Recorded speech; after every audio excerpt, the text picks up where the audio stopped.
Assalamualaikum warahmatullahi wabarakatuh. Oke, di video kali ini saya akan menjelaskan mengenai diagram lambang.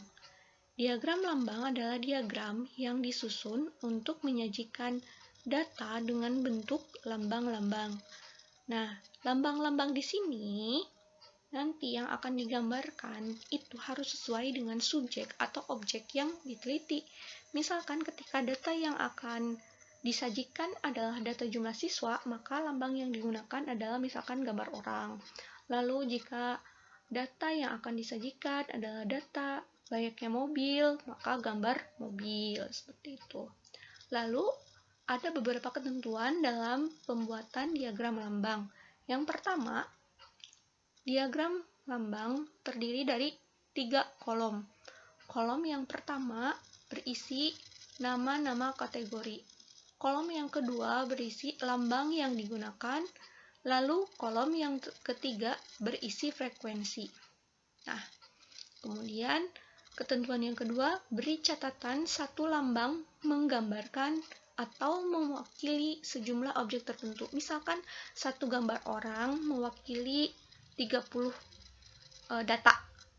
Atau misalkan satu gambar mobil mewakili 5 mobil, 5 data mobil, seperti itu. Lalu ketentuan yang ketiga yaitu tulis nama kategori dalam kolom pertama. Misalkan contohnya tadi jumlah mahasiswa FITK, misalkan seperti itu. Nanti di barisan kolom yang pertama isinya itu jurusan-jurusannya. Nah, dan lambangnya nanti adalah orang. Nah, ini nih, gambarkan lambang pada kolom kedua. Nanti yang digambarkan adalah gambar orang, karena data yang akan disajikan adalah data mahasiswa, misalkan seperti itu. Lalu, ketentuan yang kelima adalah banyaknya lambang yang digambarkan tidak sama dengan banyak data yang ada, tetapi kalau dikalikan dengan bilangan yang mewakili suatu lambang tersebut sama dengan frekuensi. Misalkan ketika satu gambar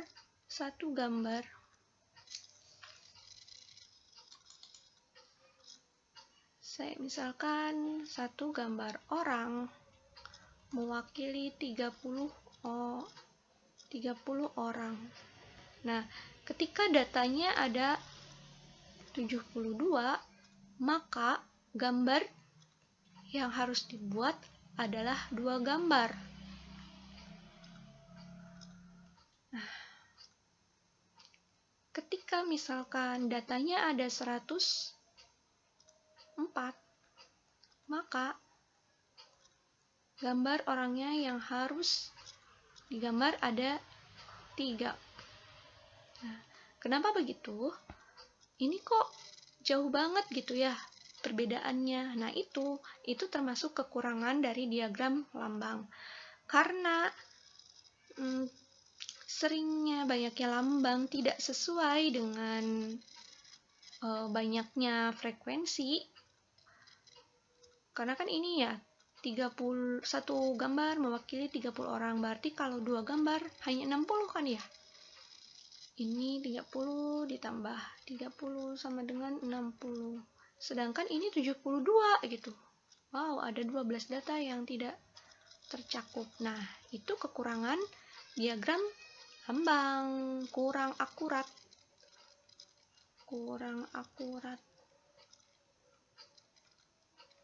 Nah, diagram ini kurang akurat karena banyaknya lambang tidak sesuai dengan banyaknya data yang ada. Tetapi kalau dikalikan bilangan yang mewakili suatu lambang tersebut sama dengan frekuensinya. Nah, makanya dalam pembuatan lambangnya, dalam pembuatan bilangan yang dipakai untuk mewakili lambang tersebut, itu tuh jangan terlalu besar dan jangan terlalu kecil gitu. Kan yang ini kita buat jangan 30 karena terlalu kecil. Misalkan kita buat 20 saja atau jadi 15. nanti kan gambarnya jadi lebih banyak dan tingkat keakuratannya juga bisa lebih akurat, mendekati akurat. Nah, kalau 15 berarti kan 72 itu ada 4. Tetap saja ya, harusnya 75 baru kelihatannya akurat. Nah, seperti itu. Nah, kekurangan dari diagram lambang ini kurang akurat.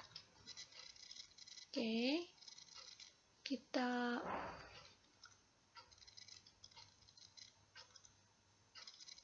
masuk kepada pembuatan diagram lambang ini ya.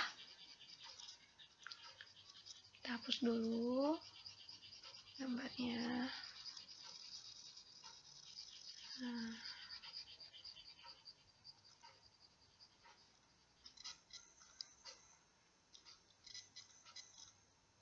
Nah, kita tulis lagi. Misalkan ada data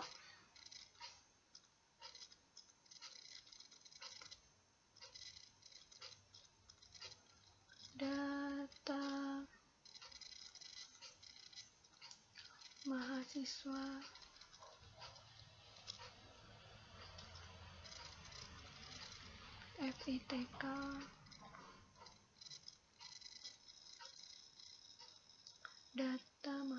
FITK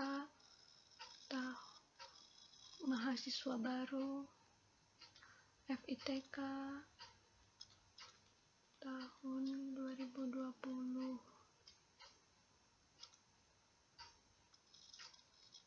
berjurusan. Nah, kita buat 3 kolom. Yang pertama jurusan, yang kedua lambang, dan yang ketiga adalah frekuensi.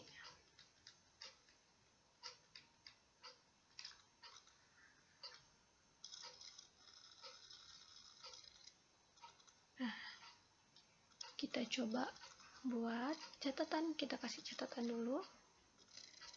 1 lambang mewakili 20 data.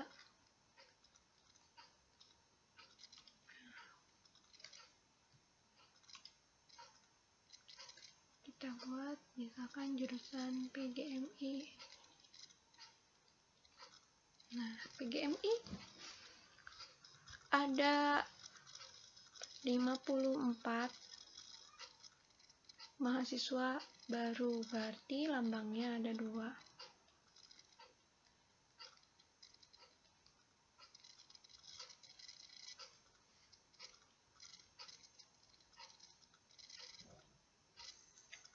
Lalu misalkan tadi bahasa Inggris,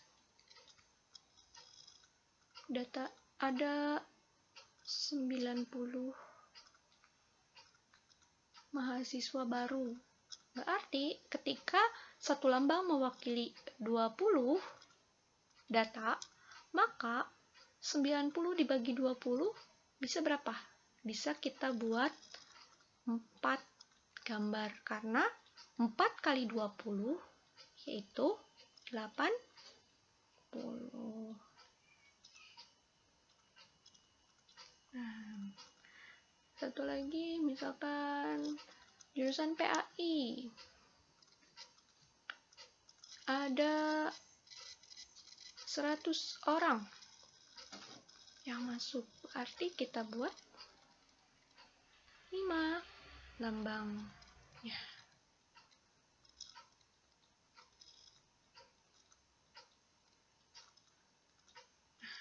Begitu penjelasannya tadi. Ingat, di dalam diagram lambang ini ada 3 kolom. Yang pertama kolom jurusan, yang kedua kolom lambang, dan yang ketiga kolom frekuensi. Nah, dan ketika membuat diagram lambang ini harus dijelaskan atau ada catatan bahwa satu lambang itu mewakili berapa data ya. Oke, sekian penjelasan dari saya mengenai diagram lambang. Semoga kalian memahami